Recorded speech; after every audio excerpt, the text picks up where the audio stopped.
Thengia wao gukorwo mari muharine wa mbere hari kuruirira ihoto cia umundu, aruiriri a ihoto cia umundu makoretwo makinyamario ni thirikari na maabitha a borithi, ihoto ciao ikagararwo, amwe makora na kuragwo na njira iri na kiriga na kunyitwo migwate mugaru na watho.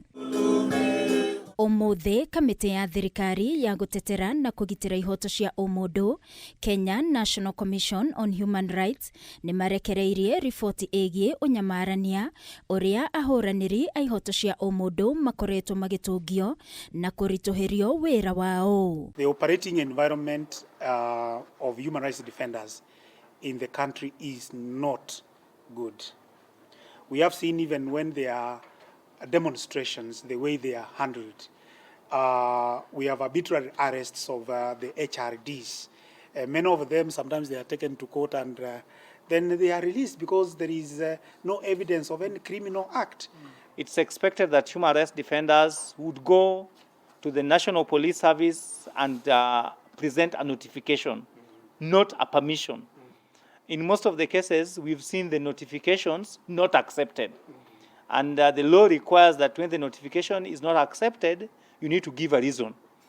And in most cases, they'll just be told, no, you'll not do it. Kamiti no ni hithuritie ati bururi wa Kenya ukoretwo kirega gwitikiria athurimi a kimabũrũri a wagarari wa ihoto cia umundu gucera guku bũrũri-ini, ona thengia wa Kenya gukorwo ari memba kanjo-ini ya kuruirira ihoto cia umundu ya urumwe wa mabũrũri UN. It also baffles us because we are not very sure why the government is not clear in allowing the special rapporteur for a visit. These special rapporteurs coming from the UN, they play a very crucial role.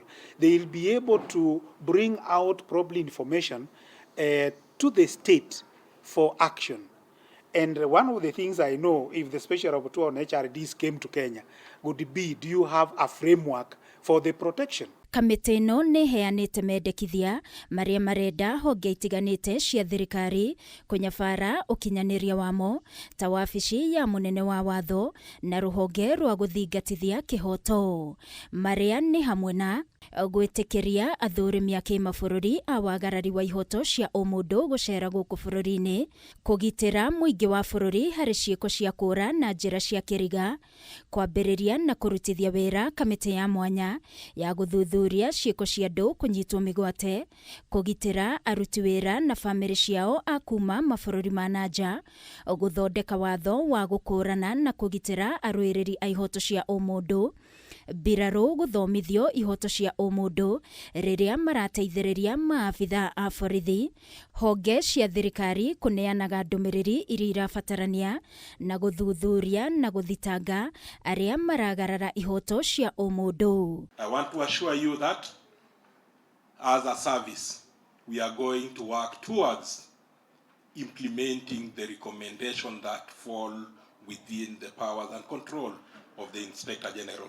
I also take cognizance of the key highlights you have mentioned or brought forth in terms of tainting the police as the key violators of human rights.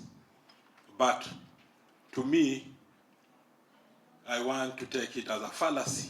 Ngiribotera Kameme TV ni njĩtagwo Wangui wa Mũirũrĩ. Of the advisory on the situation of